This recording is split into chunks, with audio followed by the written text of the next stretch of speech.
Si Andy Bautista daw ang sumalba sa mandarayang kumpanya nung 2016 national elections.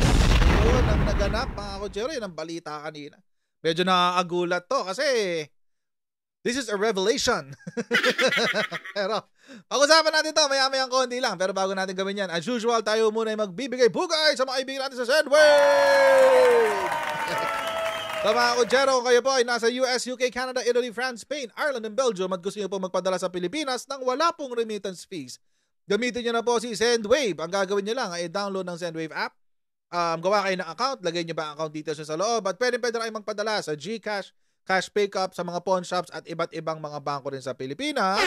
At kapag ginamit nyo po ang promo code na Coach Jared, may makukuha pa kayong karagdagang $20 free credit. Kaya gamitin na po si Sendwave for all of your remittance needs. Okay. Anong naganap? So ito po yung balita kanina. Medyo medyo hindi ko alam kung paano nakuha to ng politiko. Pero may nakakuha ng detalye tungkol sa kaso na inihabla laban kay Andy Bautista. Na ba? Okay, so tingnan natin yung detalye, mga kutsero. Muntik na magsara.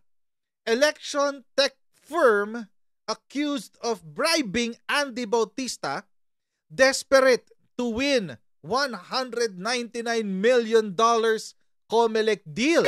Ay, may ganitong drama. At Tagalog, eto. Si Andy Bautista daw, nung siya ang chairperson ng COMELEC, siya yung chairman ng COMELEC, ay may lumapit daw na election technology firm. At desperado daw silang makuha yung account ng Pilipinas. Dahil kung hindi, magsasara na raw sila. Grabe. Kaya siguro pumayag na dayain. Balita ito ng politiko. A foreign election technology firm, huwag na muna natin sabihin ang kanyang pangalan dahil hindi pinangalanan dito sa article na to. At baka tayo ang malibel. Pero alam naman natin lahat yan kung sino yan eh. Okay. A foreign election technology firm seriously considered shutting down its operations worldwide had it not bagged a $199 million contract to supply polling equipment in the Philippines when Andres Bautista was chairman of the Commission on Elections. Grabe to, mabigat na mabigat to na paratang or accusation. Parang lumalabas dito meron silang motibo na mang-bribe ng isang public official para manatili ang kanilang negosyo. Grabe. Bautista's involvement with the foreign company is now under scrutiny. Foreign company. Itago natin sa pangalang Wag na lang. Baka malibel tayo. Hindi kasi sinabi dito sa article eh. Bautista's involvement with the foreign company is now under scrutiny as he faces money laundering complaint filed by the US DHS or Department of Homeland Security yan. In the Southern District of Florida, a copy of which was obtained by Politico. Share naman dyan. Baka gusto nyo i-share yan sa website nyo. Sa Facebook page nyo. Share nyo naman yarn. Okay. The complaint, which was filed by the US DHS or Homeland Security, accused Bautista of benefiting from a $4 million money laundering scheme, including at least 5 individuals. Oh my God. So meron pa palang iba na kasama dito. Hindi lang si Andy Bautista. Siyempre, nandiyan din yung technology firm. Ilang representante yung sa technology firm. Tapos siguro may mga iba pang kasama dyan. Malamang nasa Pilipinas yung ibang kasama niya.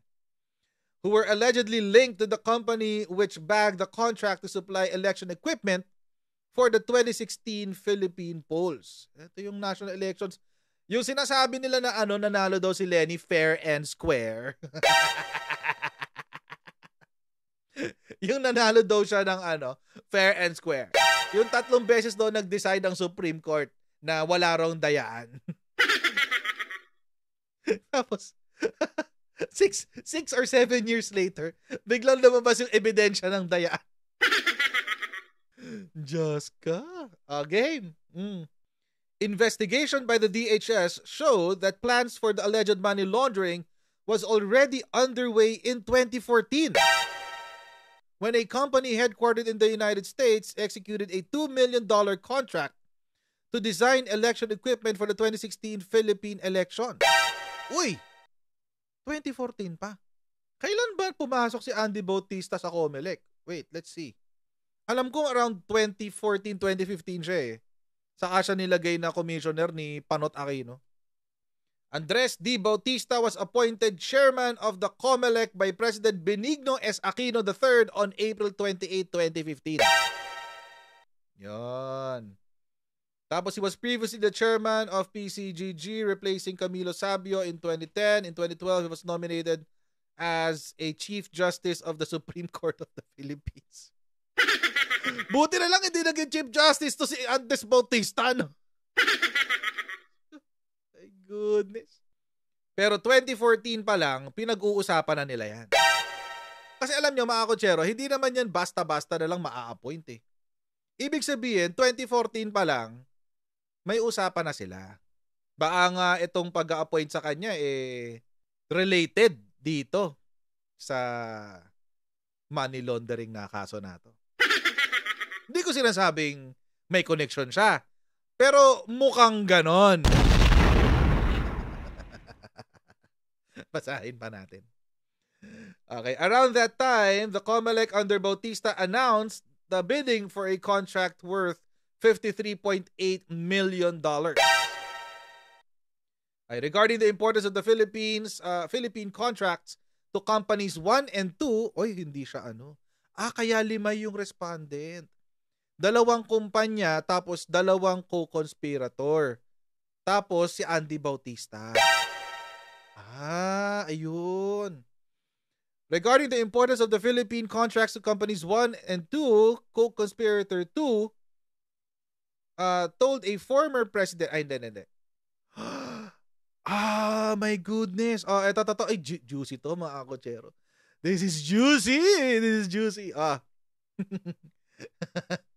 Si co-conspirator 2, so 5 silang kinasuhan, di ba? 2 company. Tapos, si company 2 siguro to. Company 2, co-conspirator. Si co-conspirator 2, sinabihan ang isang former president of vendor A.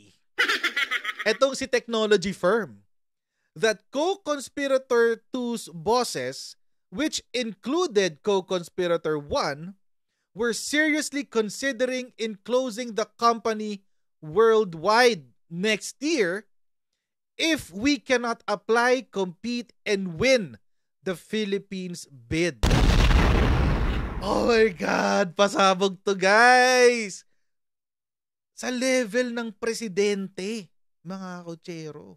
Level ng presidente. Ay, grabe. Sino bang presidente during that time, no?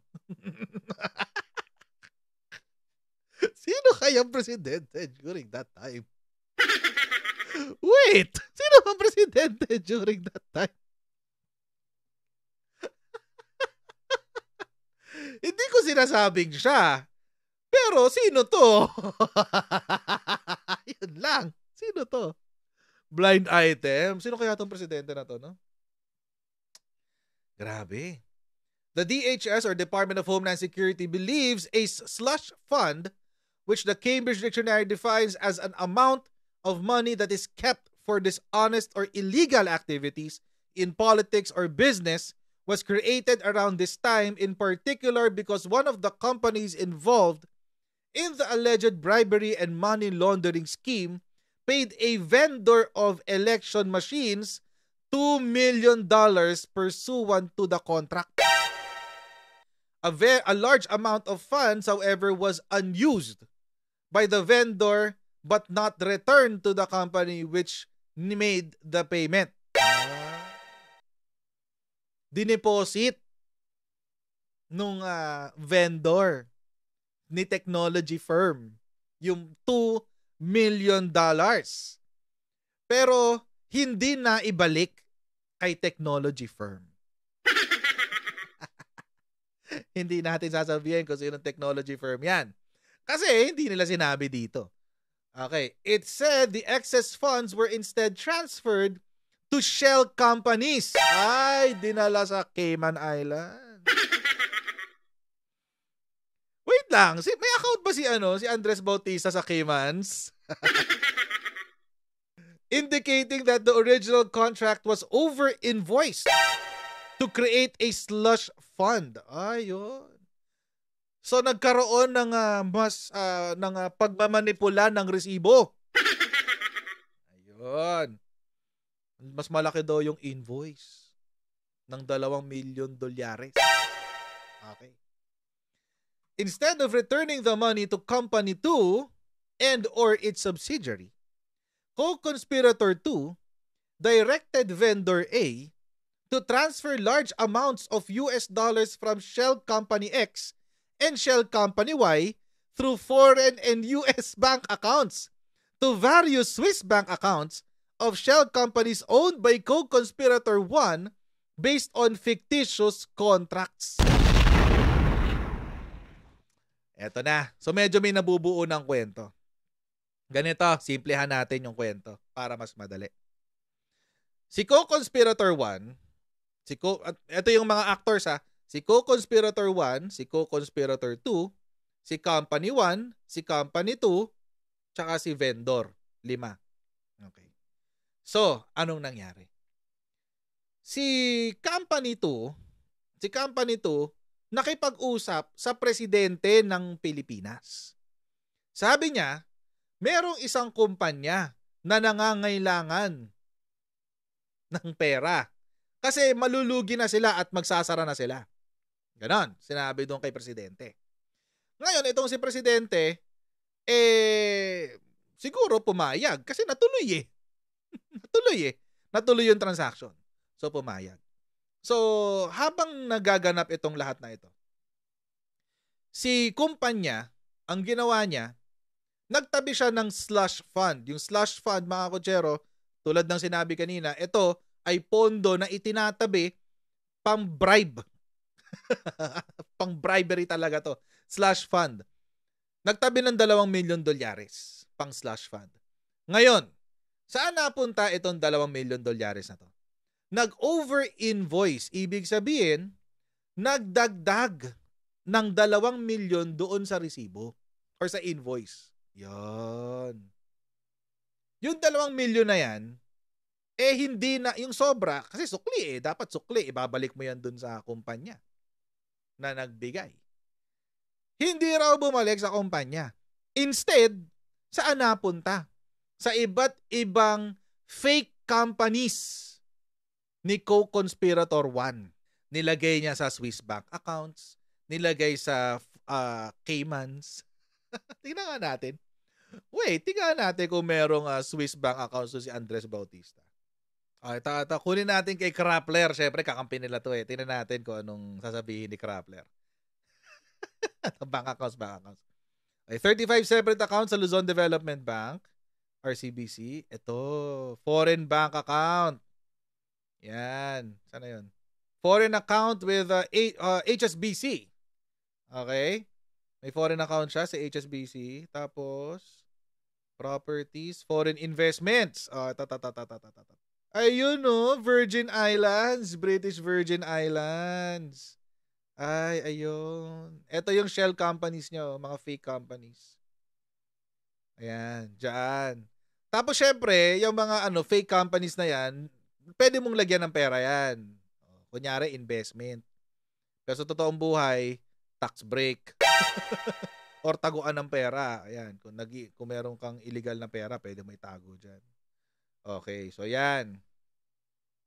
Tapos, ito. Meron daw siyang condo sa California. The district in San Francisco, California. 300 million pesos.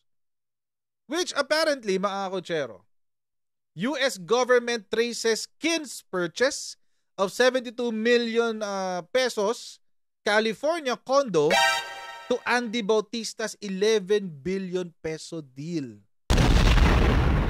Ay, yun. Former COMELEC chairman Andres Bautista allegedly used an offshore company registered in the British Islands, British Virgin Islands. Ito yan. Yan.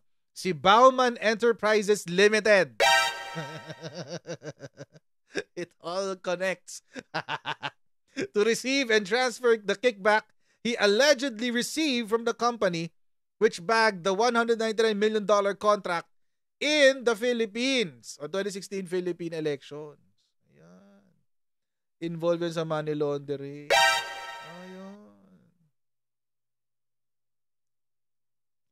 Ito, offshore alert, which describes itself as providing investigative intelligence on participants in high-value international finance, said in its summary of the complaint against Bautista that the case involves the alleged laundering of bribery proceeds involving entities in Anguilla, British Virgin Islands, Philippines, Taiwan, UK, and US. Yung Anguilla. 2014! Sabog! Sabog kung sabog! Diyos ko! Oh my God! Grabe! Si Andres! Ibang level ka talaga, Andres. Based on the flowchart, the US government linked the bribery attempt to the 199 million pesos worth of contracts won by the unnamed company for the 2016 Philippine election. Yun daw yung pinambili ng bahay. Neto. Ayan, condominium in San Francisco, California, worth 1.2 million pesos. Dollars. Ito yun, no? 300 million pesos. Grabe ka, Andres. Kaya pala nagtatago ka sa States. Laki pala ng krimen mo. Grabe. Sa kaya magtatago to next, no? Hindi na siya makakaalis ng States eh. Siyempre kasi dahil may kaso na siya doon. Nakabantay na sa kanya, nasa watchlist na siya. Baka tumawid na lang siya ng Mexico. Kaya tama lang mga kotsero. No? Actually, ang COMELEC ngayon, under Garcia, mag-iimbestiga tungkol dyan sa mga aligasyon na yan. Ang sinabi, COMELEC Chairman George Garcia said he had formed a 12-person chairman task force to investigate the reports of a money laundering and conspiracy case filed by the US government against Andres Bautista. Gusto nating alamin ano ba ang punot dulo ng lahat. Totoo ba yung mga akusasyon? Ano yung mga ebidensyang meron sa Amerika? At the same time, ano at sino ang mga tao na maaaring may kinalaman sa pangyayari? Alam nyo mga kutsero, may mga tatamaang politiko dito sa Pilipinas. For sure. For sure yan. For sure yan. Alam nyo po mga kutsero, you cannot have or you cannot orchestrate this level, ng ganitong kataas na level ng krimen kung wala kang connection. You just can't. You can't do it without connections. You got to have connections. Maraming maraming tao ang nagtakip nito, maraming tao naglibing nito. And it's weird. Well, it's a good development, but 'di ba? Ngayon lumabas nung presidente na si Bongbong Marcos. It's interesting how karma is a bee. Karma is a bee. Hindi ko sabihin yung buo kasi grabe, no? Pero ang tigas ng mukha ni Andres, no? Tapos kung makapagsalita ka diyan sa Amerika, ala mo purong-puro. Kala mo napakalinis ng lolo mo. Yun pala siya mismo naglo-launder ng pera. Makasabi-sabi nung magnanakaw ang Marcos, Marcos daw may ill-gotten wealth. Yun pala, siya yung gumagawa. Utak nyo eh. Sisi nyo, kayo pala gawa. Sisi nyo, gawa nyo. Diyos ko, nakakahiya. Nakakahiya. Ano kaya mukhang ihaharap ng pamilya ni Andres Bautista ngayon, no? Saan ka napupulutin dyan? Uwi ka na ng Pinas! Andres, uwi ka na ng Pinas, Andres. Hindi na kami galit. Kakasuhan ka na lang. Ayan mga kutsero. So hanggang dito na lang po muna tayo sa ating video for today. Okay, maraming pong salamat sa inyong patuloy na pagsuporta sa ating channel. Huwag niyo po kalimutan mag-subscribe sa Coach Jared YouTube channel. Huwag niyo rin po kalimutan i-follow tayo sa ating Facebook page. At magkikita po tayong muli sa ating next Coach Jared Live. Okay, kaya huwag niyo po kalimutan, lagi po kayo mag-tune in sa ating pong channel. God bless you and I'll see you in our next live stream. Bye everyone! See you!